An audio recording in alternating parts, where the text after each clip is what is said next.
Hi dears, എന്തൊക്കെയുണ്ട് വിശേഷങ്ങൾ? എല്ലാവർക്കും സുഖമെന്ന് വിശ്വസിക്കുന്നു. കുറേ നാളായിട്ട് ഞാൻ ഇരുന്നുണ്ടാക്കിയ ഒരു സംഭവമാണ് ഇന്നതേ. നമ്മുടെ അപ്പത്തിൻ്റെ മാവ പുളിച്ച് നിറച്ച് പൊങ്ങി ഒരു പുതിയ സ്റ്റൈലാണ് ഞാനിത് ഉണ്ടാക്കിയിട്ട് അടിപൊളിയായിട്ട് കിട്ടിയിട്ടുണ്ട്. തലേദിവസം രാത്രിയിൽ ഉണ്ടാക്കിയിട്ട് ബാക്കി നമ്മുടെ അങ്കുവിന് ടിഫിനിൽ കൊടുത്തു വിടാനുള്ള മാവാണ് ഈ പൊങ്ങി നിറച്ചിരിക്കുന്നത് കേട്ടോ.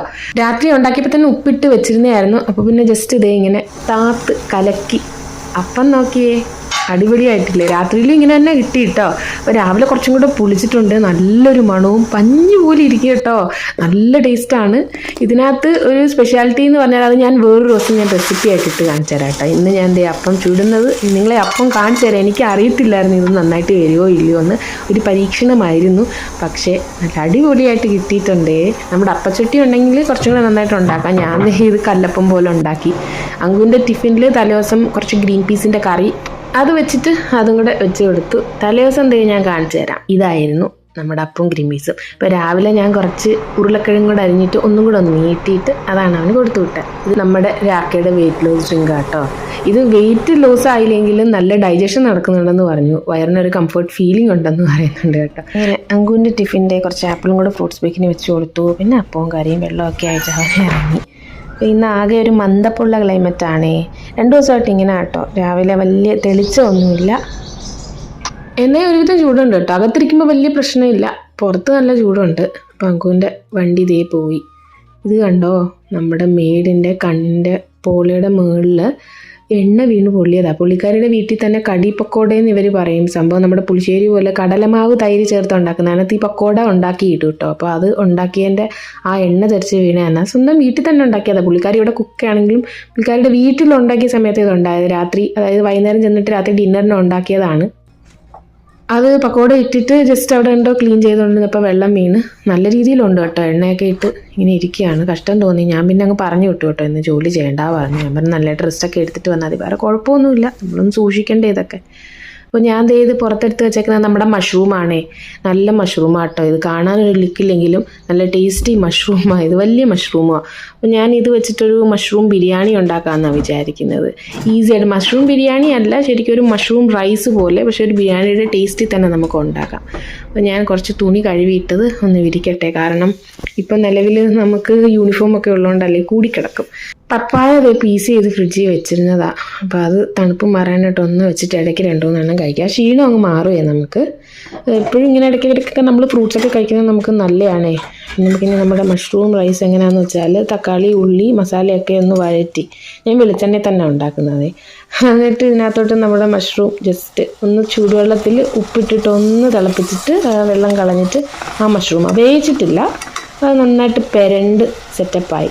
ഇനി ഇതിലേക്ക് കുറച്ച് തൈര് ഒഴിച്ചു കൊടുക്കാം. നന്നായിട്ടങ്ങ് മിക്സ് ചെയ്യാം. തൈര് നല്ല സോഫ്റ്റ് ആക്കും കേട്ടോ. നമ്മുടെ റൈസുകൾക്കെല്ലാം ഞാനിപ്പോൾ ഒന്ന് പരീക്ഷിച്ച് അത് സക്സസ് ആയി വന്നിട്ടുണ്ട്. അപ്പോൾ കുറച്ച് തൈരൊന്ന് ആ ഗ്രേവി ആയിട്ടൊന്ന് എടുത്തിട്ട് ലാസ്റ്റ് ഞാൻ നമ്മുടെ സോനാ മസൂരിയുടെ റൈസാട്ടോ അത് വന്നിട്ട് ആവശ്യത്തിന് വെള്ളം ഒഴിച്ച് അടച്ച്, ആവശ്യത്തിന് ഉപ്പ് ആ സമയത്ത് നമുക്ക് നോക്കി കൊടുത്താൽ മതി. അടിച്ച് ഹൈ ഫ്ലെയിമിൽ ഞാനൊരു 3 വിസിൽ കൊടുത്തു. എന്നിട്ട് ആവി മാറി തുറന്ന് നോക്കി. നല്ല കിടിലൻ ടേസ്റ്റാണ് കേട്ടോ. ശരിക്കും കോഫി ഹൗസിൽ നിന്ന് നമ്മൾ ഇവിടെ ഇന്ത്യൻ കോഫി ഹൗസിൽ നിന്ന് ഞാൻ വാങ്ങാറില്ലേ, ആ ബിരിയാണിയുടെ അതേ ടേസ്റ്റായിട്ട് കിട്ടി കേട്ടോ. അതിൻ്റെ കൂടെ ഞാൻ എരുമപ്പാലിൽ ഉറച്ച തൈരാണേ. നമ്മുടെ മഷ്റൂം മസാല റൈസ് എന്നല്ല, ശരിക്കും ഒരു മഷ്റൂം ബിരിയാണി ആയിട്ട് തന്നെ വന്നിട്ടുണ്ട്. ഇന്ന് ഇതിൻ്റെ കൂടെ തൈര് റൈത്ത എന്തായാലും മതി. അപ്പോൾ അതേ പുറത്ത് അസല് കാറ്റാ. രാവിലെ മുതൽ മന്ദപ്പും മൂടപ്പും ആണെന്ന് ഞാൻ പറഞ്ഞല്ലോ. നമ്മുടെ എക്സോസ്റ്റ് ഫാൻ ഇടാതെ തന്നെ നല്ല രീതിയിൽ കറങ്ങുന്നുണ്ടായിരുന്നു.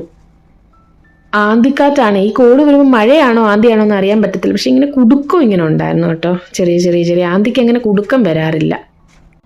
അപ്പോൾ നല്ല മഴയായിരുന്നു. പുറത്ത് നോക്കിയേ, മഴ പെയ്തെങ്കിലും ചൂടുള്ളതേ ഉള്ളൂ. പുറത്തിറങ്ങുമ്പോൾ തന്നെ ഒരു വല്ലാത്ത സ്മെല്ലുണ്ട്. സ്മെല്ലെന്ന് വെച്ചാലേ ഈ മണ്ണിൻ്റെ ഒരു സ്മെല്ലുണ്ടല്ലോ, അങ്ങനത്തെ ചുട്ടുപഴുത്ത മണ്ണിൽ മഴ വീഴുമ്പോൾ ഉള്ളൊരു സ്മെല്ലുണ്ടല്ലോ, അതാണ് നമുക്ക് പുറത്തിറങ്ങിയപ്പോൾ തോന്നിയത്. ഇവിടെ ഒരു 45 ഡിഗ്രി വരെയൊക്കെ പോകുന്നുണ്ട്. ഇപ്പോൾ അതേ 4:30 38 ഡിഗ്രി. ഇന്ന് ആകെ വെയിലധികം ഇല്ലാത്തതുകൊണ്ടായിരിക്കും, അല്ലെങ്കിൽ 45. പക്ഷേ ഇവിടെ 45 ഡിഗ്രി എന്ന് വെച്ചാൽ നമ്മുടെ നാട്ടിൻ്റെ അത്രയും ചൂട് നമുക്ക് ഫീൽ ചെയ്യത്തില്ല. 50 എബവ് ഒക്കെ പോവും. അത് ജൂൺ സമയമാണ്. അപ്പം നമ്മൾ ഉദ്ദേശിക്കുന്ന ഒരു ലെവൽ ചൂടേ അല്ല ഇവിടെ, അമ്മാതിരി ചൂടാവും. ഇപ്പം പക്ഷെ നമുക്ക് ടോളറേറ്റ് ചെയ്യാൻ പറ്റും കേട്ടോ. അങ്ങനത്തെ ഒരു വലിയ കുഴപ്പമില്ല. അങ്കുതേ റെഡിയായി നിൽക്കുന്നത് വേറെ ഒന്നുമല്ല, നമ്മുടെ തൊട്ട് മുകളിൽ അവൻ്റെ തന്നെ ക്ലാസ്സിൽ പഠിക്കുന്ന ഒരു പെൺകുട്ടിയാട്ടോ. പുള്ളിക്കാരുടെ ബർത്ത്ഡേയാണ്. നമ്മുടെ മാവ് ഞാൻ മഴയ്ക്കൊക്കെ മുന്നേ എടുത്ത് വെച്ചത് കാണിച്ചു തരാം കേട്ടോ. മാങ്ങ ഇനി മഴയൊക്കെ കഴിഞ്ഞിട്ട് എന്താകുമോ എന്തോ, എന്തായാലും ഇത് നിറച്ച് മാങ്ങ പിടിച്ച് കിടക്കുന്നതൊക്കെ പൊഴിഞ്ഞു പോകുമെന്ന് അറിയത്തില്ല. കാറ്റത്ത് കുറേയൊക്കെ പൊഴിഞ്ഞു പോയി, പക്ഷേ എങ്കിലും കുറച്ചൊക്കെ അങ്ങോട്ടും ഇങ്ങോട്ടും ഉണ്ട്. ഒന്നല്ല ഇപ്പോൾ 2 മാവാന്ന് ഞാൻ കഴിഞ്ഞ ഒരു വ്ളോഗിൽ പറഞ്ഞില്ലേ. തൊട്ട് പുറവിലതേ ഒരു കുട്ടി മാവും കൂടെ നിൽപ്പുണ്ട്, അതിനകത്ത് നിറച്ചുണ്ട്. എന്തായാലും കുറച്ചും കൂടെ വലുതാകുമ്പോൾ ഞാൻ എന്തോ ചെയ്യാനോ, കുറേയൊക്കെ പിടിച്ചു കഴിഞ്ഞാൽ നമ്മൾ ഈ മാങ്ങയൊക്കെ എന്ത് ചെയ്യല്ലേ. പക്ഷെ കാണാൻ രസമുണ്ട്, അത്രേ ഉള്ളൂ. അപ്പോൾ ഞാൻ പറഞ്ഞല്ലോ, അങ്കു ബർത്ത്ഡേ പാർട്ടിക്ക് പോയിട്ട് എനിക്കും രാഖിക്കും മതിയായിരുന്നു ഡിന്നർ. ഞാൻ ജസ്റ്റ് ഒരു ഓംലെറ്റും ഉണ്ടാക്കി ബ്രെഡും ടോസ്റ്റ് ചെയ്ത് കഴിക്കാമെന്ന് വെച്ചു. രാഖിയോട് ചോദിച്ചപ്പോൾ രാഖിക്ക് അത് മതിയെന്ന് പറഞ്ഞു. വല്ലപ്പോഴും ഒക്കെ അതൊന്നും കുഴപ്പമില്ലല്ലോ. രാഖി പിന്നെ അഡ്ജസ്റ്റ് ചെയ്യാൻ കുഴപ്പമൊന്നുമില്ല കേട്ടോ. അപ്പോൾ ഞാൻ ഇതേ ഈ രീതിയിൽ പെട്ടെന്ന് ഓംലെറ്റും ഉണ്ടാക്കിയെടുത്തു. ബ്രൗൺ ബ്രെഡ് ഉണ്ടായിരുന്നു, അത് ഈ 2 എണ്ണം. ഞാൻ രാഖിക്ക് ബ്രെഡ് അങ്ങനെ കൊടുക്കുന്നത് കുറവാണ്. അങ്കുവിനാണ് മെയിൻ ബ്രെഡുകാരൻ, അവനാണ് ബ്രെഡ് ഞാൻ വാങ്ങിച്ചു വെക്കുന്നത്. രാഖി വളരെ റെയറായിട്ടാണ് ബ്രെഡ് കഴിക്കുന്നത്. ഇപ്പം ഞാൻ ചപ്പാത്തി ഉണ്ടാക്കാറില്ല, കുറച്ച് നാളത്തേക്ക് ചപ്പാത്തി കഴിക്കാതെ നോക്കാമെന്ന് രാഖി പറയുന്നു. അങ്ങനെയെങ്കിലും കുറച്ച് നാൾ പറഞ്ഞ് ഇഡ്ഡലിയാണ് കൂടുതലും ഇപ്പോൾ ഉണ്ടാക്കാറ്, ഞാൻ കാണിക്കാറില്ലേ. ഇപ്പം നമ്മുടെ ഇന്ന് അൺബോക്സിങ് ഒരെണ്ണം ഇരിപ്പുണ്ടായിരുന്നു.